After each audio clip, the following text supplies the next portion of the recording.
things about being part of the organizing group here is I got to see all the audition tapes and have had a chance to talk to everybody who's going to be speaking. Most of you know Art Hoag, if not from Art and Soul of Twin Falls and just from being an all-around great guy and being a part of the community. Art grew up in a farm south of Filer and was at Clover Lutheran and then Filer High School. He served in the Navy for about 16 years in mechanical and nuclear engineering. Then when he got out of that, he worked at various jobs. He was a cook, a dishwasher, a gardener, because he had this addiction to living and he wanted to support that, so he did. He spent a lot of time as an artist and has also worked with the Idaho National Guard. For the last 10 or 12 years, he's been working to create and support Mary Alice Park down in downtown Twin Falls. And as I mentioned, he and his wife were kind of the driving force behind Art and Soul of Twin Falls, which is an absolutely magnificent event. So ladies and gentlemen, excuse me. Man, I got the Brooks tonight. Ladies and gentlemen, please welcome to the stage Mr. Art Hoag. Yeah! Can you just bring the podium up a little bit? Thank you. I got to give him the mic. You got to turn it on. Trying to do what? Turn it on. Oh, you turn it on.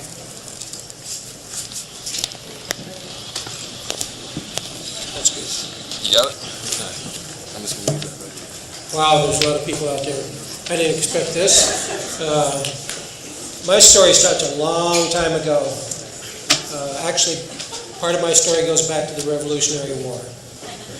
But I started my life out in New York, and I come to Idaho, so I'm going to talk a little bit about that, and this year I'm planning on making a trip back to New York on a bicycle. So the journey begins with me biking. You know, I enjoy biking. Last year I got about 5,000 miles on my bike and never got out of the state. My dogs love to go riding with me. I ride for fun, relaxation, and adventure. Biking is a good way to just enjoy the environment. It gets you slowed down and you get to enjoy things right close by you. They don't pass by real fast. Especially at my age, they don't pass by real fast. You know, I just kind of plug along and enjoy the ride. Actually, you'll notice that bike, it's got some fat tires on it. It's also got another secret on it. It's got a little electric assist, so when I get a little tired, I get a little help. But I was out riding one day here a while back, about a year ago. I was just turning 70, and I thought, you know, it's about time for a little bit of adventure in my life. You know, to get away from the routine and do something different. Maybe it's time for a bike ride. And so I thought, you know, as I was thinking about it, I saw this quote by T.S. Lewis. And it really started making me think about my hometown. And I'm originally from Morris, New York. And as I thought about Morris, New York, I thought Morris is really rich in a lot of history. We can go ahead and go to the next slide. Actually, Morris, New York the town was named after General Jacob Morris. His father was a signer of the Declaration of Independence. His name was Lewis Morris. That particular church you see there was my grandmother's family church, and it still exists there today. In the mid-1800s, and a lot of my talk is about that connection between New York and Idaho. So in mid-1800s, a young priest came to Morris, New York, and his name was Daniel Tuttle. And Daniel Tuttle eventually became the first Episcopal bishop for the territory of Idaho and Utah and Montana. He actually bought some of the first property for the Episcopal Church in Boise, Idaho. He married a young gal from Morris, and her brother was also an Episcopal minister, and Tuttle got advanced to bishop, and he was sent out here to this territory. And between him and his brother-in-law, they established some of the earliest schools in the territory. In reading about Daniel Tuttle, he talks in his book about studying for his sermons down by the Morris Pond. And I used to go swimming there. And so in reading a little bit of his history, I could see that because I had been there. I was part of it. And so in thinking about going back to New York, I thought, yeah, it'd be a nice thing. I'll get the Bishop of Idaho to write a letter to to Zion Episcopal Church in Morris and connect that history back to Morris. And so I contacted Bishop Thom, who most of you probably know. He used to be the priest here in town, and asked him if he'd write a letter which I can hand carry back to the church in Morris. Hopefully that'll happen. He seemed quite interested in the history and that connection. I think, what's next slide? There, why am I in Idaho? In the mid-40s, Johns Hopkins Hospital was performing life-saving operations on blue babies, of which my brother was one. And actually, there was an interesting movie come out a few years ago called Something the Lord Has Made. It's a fascinating movie about that period of time in that operation. Well, my folks took my brother to Johns Hopkins for this operation, and there was a couple from Clover, Idaho, Harvey and Jenny Gartner, and they had her daughter Joyce there. Well, I'm not sure exactly what happened, but once my brother healed up from the operation, my dad loaded them 4 kids and that big dog in the car, and we came to Clover, Idaho. So that's how I got to Idaho. Well, down the road a few years later, I always kind of enjoyed biking, but I was out on a bike ride about 34 years ago with my late wife, Mary, who some of you probably know. And I said, I'd just like to keep going over that hill. And she says, well, why don't we? Okay, so we lived in Tillamook, Oregon at the time, and I think she would have done anything to get out of the rainforest. So we sold everything we had. We quit our jobs. We came back to Twin Falls. We loaded up our bicycles. And, well, where are we going to go? Well, my kids are in Dallas, Texas. Why don't we go visit them? So we jumped on our bikes and we headed for Dallas, Texas. Well, we weren't real rich. We put ourselves on a $10 a day budget.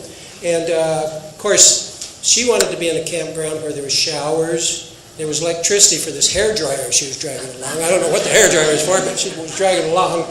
And the security of the campground. And so that used up $10 pretty quick. Well, as we was riding down the road, I saw all these aluminum cans. I figured, well, maybe we can supplement our budget a little bit. At that time, Safeway stores throughout the country were recycling aluminum cans. So we would collect cans along the way, and we'd go to Safeways, and we'd trade them in and get a little bit of food.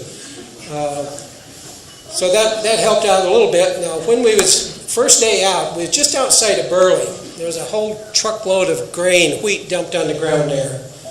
And so we collected as much as we could, packed it on the bike, and at night we would put some of that into a pan and we'd soak it overnight, and the next morning we'd heat it up, throw a little bit of powdered milk and raisins in. There was breakfast and we was ready to go for another day. Now some days I made a mistake and went in the wrong direction. This particular day I missed. I kind of got off the highway, and pretty soon the pavement turned to gravel, and pretty soon the gravel turned to dirt, and pretty soon we were kind of lost out in the hills somewheres, and getting tired. And when you're in the middle of the stream, which way do you go? I was thinking about, do I go back, do I go forward, which way? Well, we'll just keep going forward. Well, pretty soon we run out of water, and we was up here in the hills and found a little stream there, and we were replenishing our water supply. Well, of course, that's not a sanitary thing to do, and she wasn't too happy with that idea.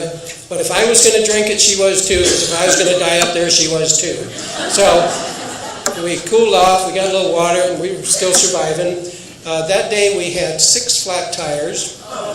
We broke down a couple other times. These bikes weren't designed for this kind of terrain. Now, the bike I'm riding nowadays, a fat bike, it can go anywhere, so it'd be okay to take a little side tour like this. Well, not every day is easy. Some days are just tougher than others. And by the time we got to Dallas, Texas, she says, that's enough. That's enough of camping and cooking out.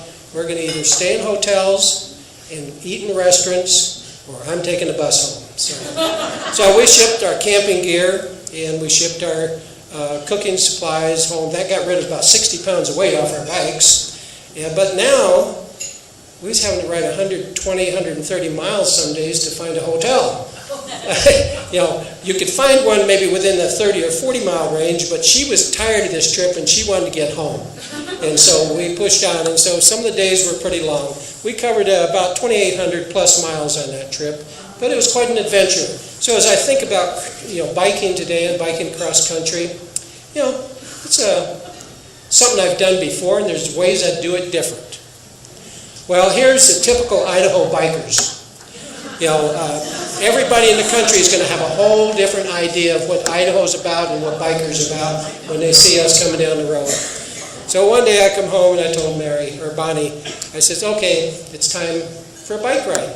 Well, she thought I was going to take off tomorrow alone, and I said, well, I'd really like to have you and the dogs join me. So I knew it was going to take a little bit of time to do some planning. I said, but you're going to have to sacrifice something for this trip. I said, I'm not going to sleep on the ground. I'm not going to cook over an open campfire. I need you to drive a support vehicle.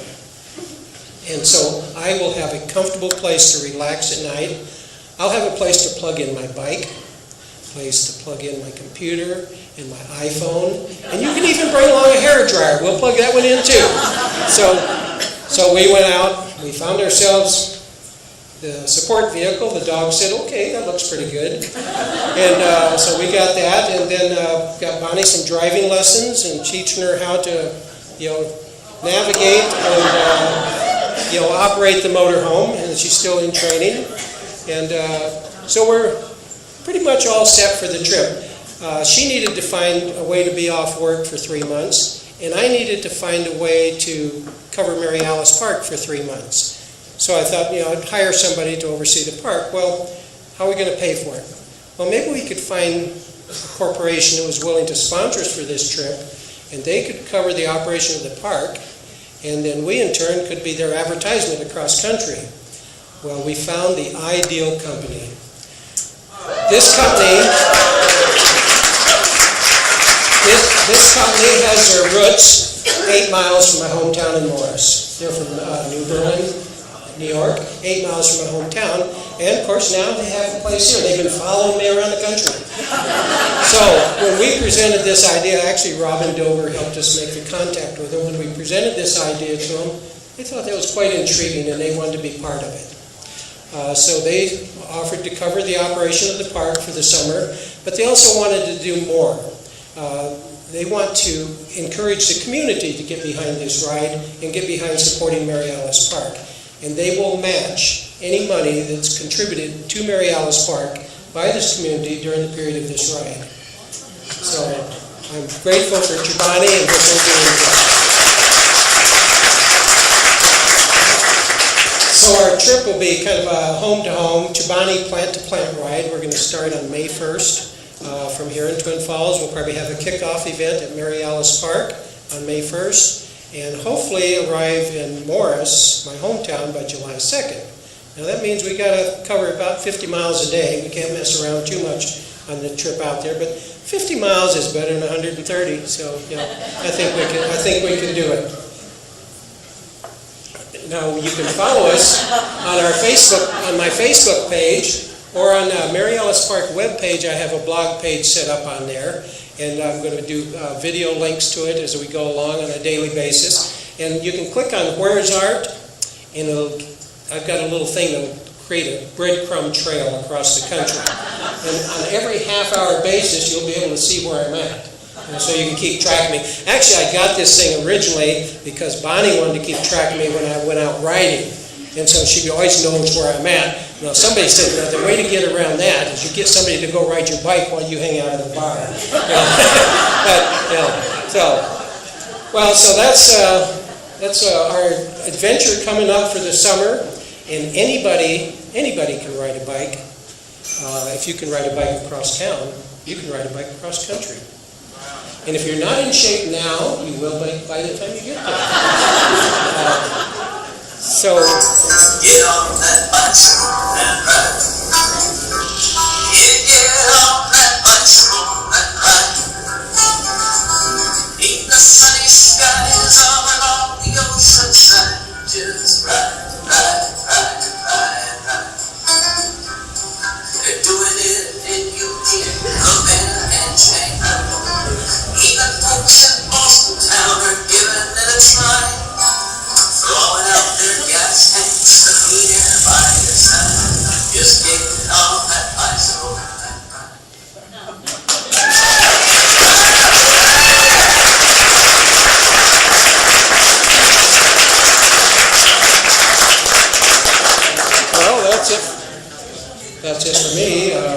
I'm going to go practice riding my bicycle. Does anybody have any questions? If not, follow us on our trip and support Mary Ellis Park. Thank you.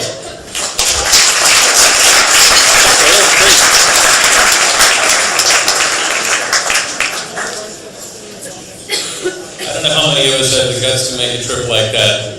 Our thoughts are with you.